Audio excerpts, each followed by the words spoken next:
आज तारीख असा 12 आता आज काय आता तुमका सांगायची गरज नाही. उद्यापासून श्रावण चालू आहेत म्हणजे आज असा गटारी आता गटारियामधल्या सगळ्यांकडे आज स्पेशलच असणार आहे. कोंबे असतले ते माका माहीतच आहे.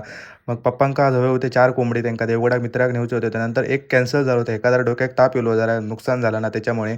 मग नंतर ते तर घेऊन गेलेत 3 होते ते घेऊन गेले आणि मस्त चिकनची तयारी आमची झाली होती आणि चिकन तयार सुद्धा झाला. तर अकडे येऊन बघते ते काय मम्मीनं तर पीठ वगैरे सगळं मळून ठेवलं. नंतर माका बोलली, "मेला आयता खाण्यापेक्षा ते तरी जरा कर." तर आता माका ह्या बोलल्या रागच येलो म्हणून बाजूच्या काकीकडे गेलोय आणि वड्यांची मशीन घेऊन दिल्यानंतर मग गोळे होते ते हातानं करून घेतले आणि नंतर वडे थापून सुद्धा घेतलंय. तुम्ही समोर बघू शकता असे आपले वडे तयार झाले. आता आम्ही दोघाच जण असल्यामुळे जास्त काही केलं नाही आणि मग गॅस पेटवलंय, कढईत तेल वतलं आणि तेल सुद्धा तापत ठेवलंय. चरचरावून तापलेला तेल आणि नंतर एक-एक करून मग वडं त्याच्यात टाकून घेतलंय. तर पहिले सुरुवातीचे वडे होते ते अजिबात फुगत नव्हते. म्हटलं आजचा प्लॅन फ्लॉप जाता वाटतं. आता गाडी गावचे लागतले. पण तसा काय नाही झाला. तेल तापलेलं नाही ना सुरुवातीला त्याच्यामुळे तसा होता.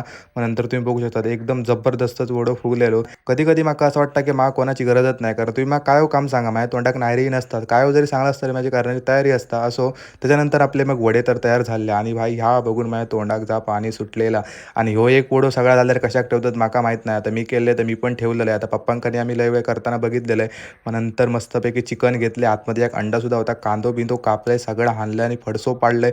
अकडे बघते ते काय खयचो तरी नेतो वर उडत होतो आणि जाय होतो. म्हटलं ह्याचं पण जरा व्हिडिओ घेऊया. तेका म्हटले तू जा बाबा मग संध्याकाळी मस्त आंघोळानी केले आणि या आता पार्सल माका देऊन पोचूचा होता. एक कितलीच असा दूध तर काका बोलले माका जरा बाबा दूध पोचून ये. आता नाही कसं म्हणणार आपल्याला नाही बोलायची सवय येत नाही. मग त्या घेतल्या आणि पोचून इलंय आणि समोर जो तुमका दिसता तो मी त्यांच्या गेटवर गेल्यावर भुकाक लागलो. दादा म्हणतो अंगार येतं.